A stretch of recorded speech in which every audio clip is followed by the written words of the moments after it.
Всем привет! Сегодня сериал «Обречен любить тебя», 2014 год. Режиссеры Ли Дон Юн, Ким Хи Вон. Авторы сценария Джу Чан Ок и Чо Джин Гук. В главных ролях Чан Хёк, Чан Нара, Чхе Джин Хёк. Очередной любовный треугольник, даже два. Сюжет: молодой президент компании И Гон. Вообще с фамилией И тоже не совсем понятно. Фамилия И или Ли имеет китайские корни. В субтитрах было написано И. Но вот почему-то американцы, ну и русский перевод, соответственно, добавляется буква Л. И превращается в Ли. Я, честно говоря, до конца так и не поняла. Но это ладно, отступление. Молодой президент компании И Гон должен жениться и родить наследника, иначе может лишиться должности в пользу сводного брата. У него есть девушка-балерина, он хочет сделать ей предложение, но она не приехала в Макао. По ошибке к нему в номер попала другая девушка, Ким Мион. Так как оба были под действием какого-то снадобья, они провели ночь вместе. Он думал, что это его девушка Сэра, а она, Мион, ни о чем не думала. Мион забеременела, и бабушка Гона настаивает на женитьбе. Но Гон не любит Мион. Ну, как порядочный человек должен жениться, и он женится. По соседству с ними живет Дэниел Пит, дизайнер, усыновленный американцами, но вернувшийся в Корею, который был влюблен в Мион. То есть Гон, Мион, Дэниел – один треугольник, Гон, Мион, Сэра – второй треугольник. В сериале очень много юмора, грустинки. Три главные роли исполняют симпатичные актеры. Парней актеров я и раньше видела, а вот девушку впервые. Но она была такой застенчивой и милой.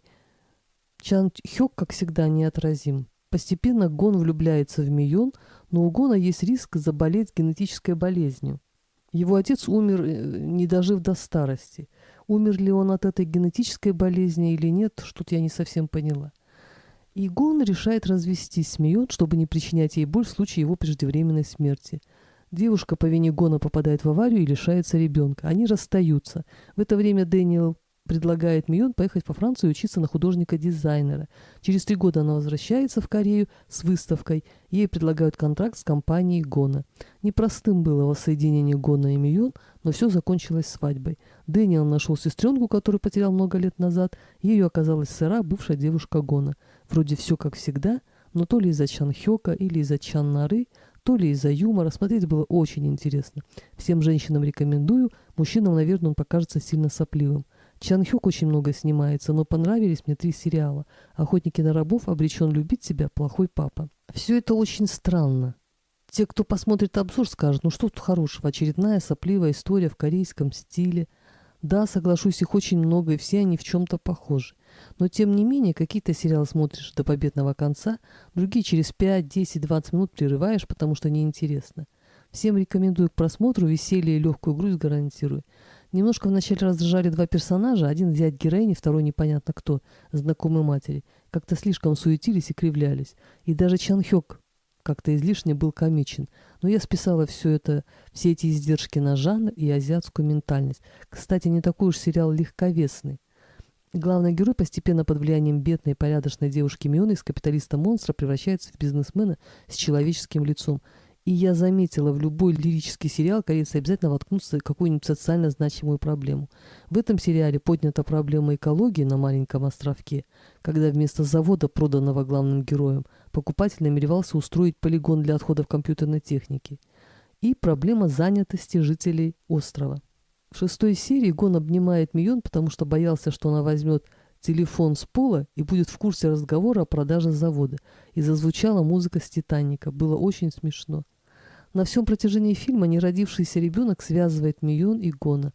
В трудные минуты оба родителя обращаются к нему, делясь самым сокровенным. Вообще, пусть все это случилось ошибочно, но мне кажется, все правильно произошло. Если уж беременеть, то от успешного и красивого мужчины. Ребенок будет симпатичным и умным, и не будет страдать, как главная героиня сериала «Истинная красота». Есть совесть у мужчины, будут помогать, а нет, Бог ему судья. После рождения ребенка Гон обещал дать Мион развод и $1 миллион. Прекрасное предложение и честное, по-моему. Но все произошло иначе. Конечно, миллионер полюбил простушку по-настоящему. Этому еще и поспособствовало то, что Мион из бестолковой простушки стала успешным художником-дизайнером. Даже гогот главного героя постепенно перестал меня раздражать. Обложишься вкусностями и смотришь 20 серий. Милый, трогательный, симпатичный сериал. Очередная сказка про Золушку.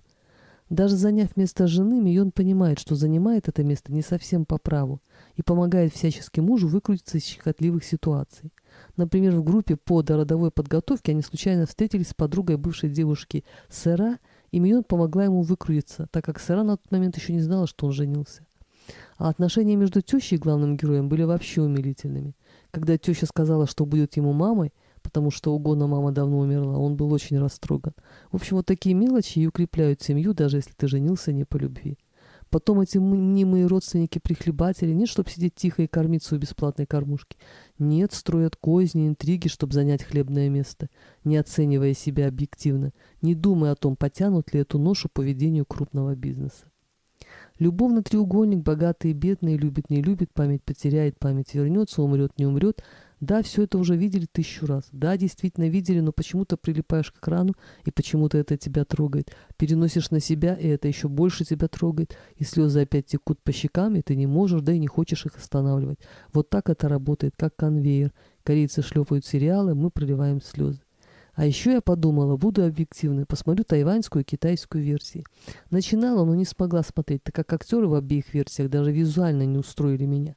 Например, в тайваньской версии главная героиня даже была очень даже похожа на Чан Нару, но ее представление себя, что она стикер, было слишком серьезным и демонстративным, в то время как Нара была застенчивой и мягкой.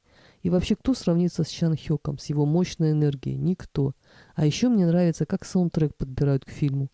Goodbye My Love, исполнитель Айли, не уверена, что я правильно произношу ее имя, не песня, а сплошная боль, с таким надрывом исполняется, но всегда все продумано, и вкупе это производит ощущение целостного кинопродукта, а не так, что визуальная картинка — это одно, а саундтрек сам по себе. В целом, корейская кинопродукция заточена заранее на успех, начиная от сценария и заканчивая монтажом, не говоря уже о подборе актеров. Интересно, есть в Корее блат? Может ли актер или актриса попасть в сериал по блату? А еще мне понравился момент, когда ему приснился сон, якобы он потерял память, и спрашивает у нее: «Кто вы?» Она отвечает: «Я, Ким Мион, мама Китона, ну это же я». А он: Чан Нара». Я думала, что это перевод такой прикольный. Потом посмотрела в оригинале, действительно все так и было.